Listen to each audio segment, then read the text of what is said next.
The only people who don't want to disclose the truth are people with something to hide. I've seen some of the criticism that has been thrown your way regarding your comment that Savannah Guthrie was the only one to see it, and I want to make this correction for a certain OBOT who might be listening right now. I'm not going to mention him by name because I don't want to give him the publicity, but that person said that Savannah Guthrie was not the only person to see it because J. Scott Applewhite was allowed to see it as well, and he took a photograph of it. J. Scott Applewhite took a picture of the photocopy that was handed to the reporters. He did not take a picture of what is being purported to be a certified copy coming out of the DOH in Hawaii. But that shows the extent to which OBOTs will go to make something up. Well, so the audience understands. They are paid liars. That's why. They were organized from the White House. WorldNet Daily reported that Jim Johnson, former head of Fannie Mae, was the one who organized them, and he organized them, and that's how that worked. It's just propaganda. It was to kill any story. If you have to pay now it's up to $2 million to Perkins Coie to defend it and seal all of your records, you know you have a problem. But obviously the American people are too dumb to have seen this or pay attention to it. So that's what mystifies me is we're brain dead. Is it academia's dumbed them all down? I don't understand. Well, but part of it, Doug, is that old saying of the bigger the lie is, the more likely it is to be believed. Yeah, and I remember, right out of Nazi Germany. And I remember the day it was released. I talked to a person who I thought was reasonably intelligent, and they said, "Oh, well, it's all over now. Obama released it." I said, "Have you seen it?" "Well, no." "Well, then how do you know it's real?" "Oh, my gosh, certainly he wouldn't have released a forged copy. That would be crazy. It has to be real. Somebody would do something about it." This guy is a pathological liar. I have, if you go onto ObamaForgerBook.com, on the left-hand side, under video and audio files, there are two that everybody must listen to. It says Obama Malignant Narcissist 1 and then 2. Those are two radio interviews that were conducted on Israel National News. One, I think, was 2009. The other one was 2012. And it was the world foremost expert on narcissism. And he has labeled this guy a malignant narcissist. And you listen to it, and you will understand what we're dealing with. Rush Limbaugh's brother David came on the show one time, and he said that he had talked to a psychiatrist that Obama definitely crosses over from just being a narcissist to someone with malignant narcissism. When we say Obama is a narcissist, we're not talking about somebody that might like to catch a glimpse of themselves in a mirror every once in a while. We're talking about somebody who has crossed over into having a genuine psychological problem and needs help. Well, the one key thing regarding narcissists, you cannot control them at all. Those who thought they could control Hitler found out different. The same thing would go for Napoleon or Saddam Hussein or those type. It is they live in their own fantasy world. The Saudis found out the hard way. We know paid at least $20 million to get him into Harvard and give him some kind of a title. But the fact remains is he double-crossed them. He double-crossed them by putting the Muslim Brotherhood in Egypt. And you read what's on Depka File and others, they're angry with him. They hate his guts. They want to remove the United States from the Middle East. Not kidding. So that's what he's done. But again, I think they finally learned about a year or 2 years ago. It finally dawned on them then that they're really the target. So away from politics, back to this, the birth certificate stuff. The evidence that's in the affidavit, you should read it. It's really just the facts. The book will have more of the other stuff and more explanation and stuff like that. But we have to do it for an affidavit. It's going to be just the facts, which we did. And it's 20 points of forgery. Everything from the registrar's stamp. In fact, that's the strangest part of the whole thing. The forger, we have legitimate registrar stamps. They're made they're metal stamps, embossed metal stamps.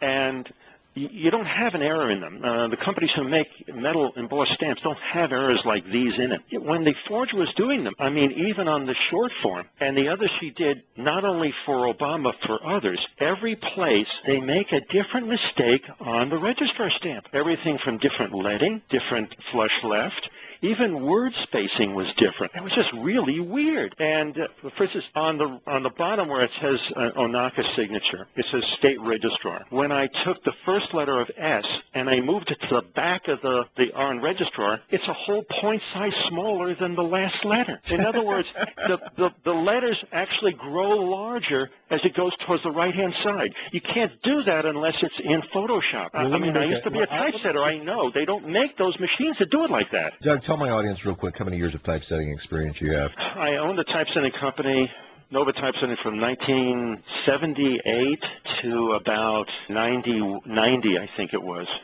And then I went to graphics business and started this business about 93. So let me play devil's advocate for a minute. There's no way. And Paul's been doing it for 50 years. Paul's been doing this for 50 years. The difference in point size was due to ink accumulation or, Can't be metal. It's metal embossed stamp. Can't gotcha. be. They don't make mistakes like that.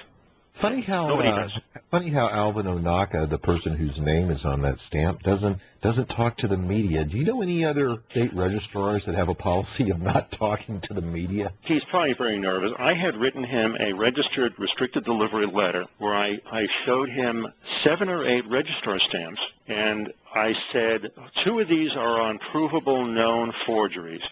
Can you confirm which ones are yours and which ones are forgeries? I never heard back from him. But that letter was also copied to the special agent in charge, the FBI in Honolulu, the U.S. Attorney in Honolulu, and Mike Zulu in the sheriff's office. So I've got it on record. He got it. He can't plead he had no idea and didn't know forgeries were out there. I nailed him on that one. But also, the easiest thing for a forger to do is a registrar stamp. All you have to do is scan it in, leave it alone, and put it on your forged document. Then why is she altering this thing? And the only answer you can come up with is plausible deniability for the registrar. There's no other logical explanation. You don't have to do what she was doing. You're saying she, so once again you're telling us that the forger is a female. Oh, yeah. The forger is a female, and they knew each other when they were kids in Hawaii. This is not something that you can go out and advertise for, you know? Yeah, you can't just call down to Kinko's and say, we need one fake birth certificate, please, or the White House print office or whatever. Did you notice that the U.S. media chose not to pick up on the story about what happened in Puerto Rico with the birth certificates? I want to tell you something that Paul and I discovered. Actually, I discovered the name. He already knew that the media was controlled. At first, I didn't know if I should believe it or not when I first met Paul back, 2011, July, I think, when I went to Hawaii with Orly. I came across Operation Mockingbird. Go look it up. It started in 1951. You can search on the internet for the church committee hearings, and there's a whole bunch. There's a lot there. Anyway, in the church committee, they were cross-examining the CIA and what they were doing. And their budget at the time was at least $1 billion, and the surface story, what they said, they admitted to in the committee, was that they were going to use the money to bribe editors and publishers to put in their stories. This is back to 51. This is Truman. And Truman was the one who created the CIA in 47. And it wasn't just that. Paul's good friend was an editor at one of the major TV stations in New York City. It was either NBC, CBS, and ABC, and Paul has not told me because the guy, after he left his job, left the country. And what he told Paul was that they're in fear of their lives. They're threatened. If they have to basically, if there's a questionable story, they have to submit it to some office in Washington, D.C., most likely the CIA, and they decide whether you're going to run with the story or not. And that's why we have controlled news. We're no better than Pravda and Izvestia. That's the problem. We think we have free news. We don't. In fact, I'm beginning to believe that the reason why that author, I can't remember the lady's name, who wrote To Kill a Mockingbird, why she got the Pulitzer Prize, I think it was in 1958 or 59, is because the editors and publishers were basically saying between the lines, we'd like to kill this program, but we don't know how. That's why we're not getting the story out in the main media, including Fox, because some of them can't. They're controlled. You've done interviews with Mike Zulu. He said reporters came up and said they'd lose their job if they report this stuff. He had a reporter come up to him, and they actually said, and they said it to Arpaio as well, you know what?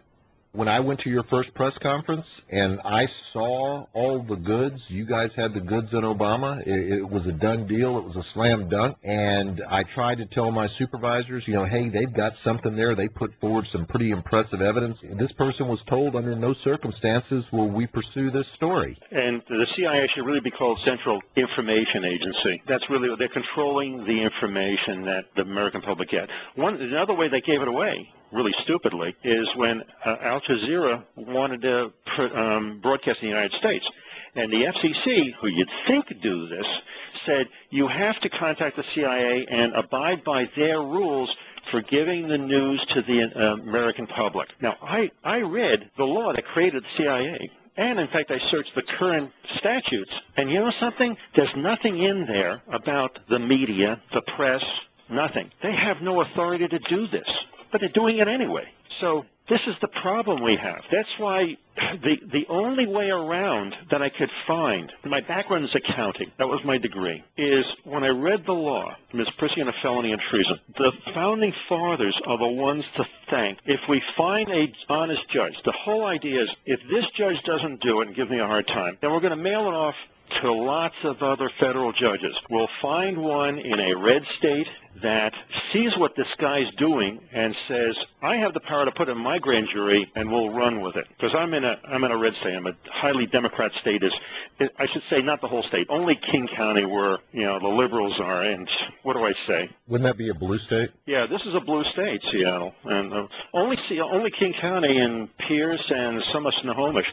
The rest of the state is Republican, but all the power is here and that's the problem. It's that's the way it is. They're a bunch of crooks too, but they spend their money quite liberally. Sound familiar? So that's the issue. That's why I chose this method. So we're asking for contributions to send them full color versions of the affidavit and the other filings, except for the sealed one. Unless the judge asks for it, then I'll send the sealed one off to the judge. But I have to send off for people who the want to thing in help color. you out, Doug, for people who want to help you out and make a donation, how do they go about doing that? Just go on the website. I have the donate button there, or to order if they want to order color one. It costs $26 to send it off to the judge, and if you want one also, it's $26 basically. Just tell me which one you want. Is it a contribution, or is it going to a judge, or it's going to go to you? Now, what I'm about to ask you, there is no 100% correct on the money answer for, but I'd still like to get your opinion. Looking at these two laws, the misprision of treason, the misprision of felony, and taking a look at these two, based on what you know in terms of the funny business that's gone on with Obama's records, all the people keeping their mouths shut, the people that have been hired to smear anyone who challenges the birth certificate's authenticity, how many people in the end do you think will be doing prison time because of these two laws? The only people who don't want to disclose the truth are people with something to hide.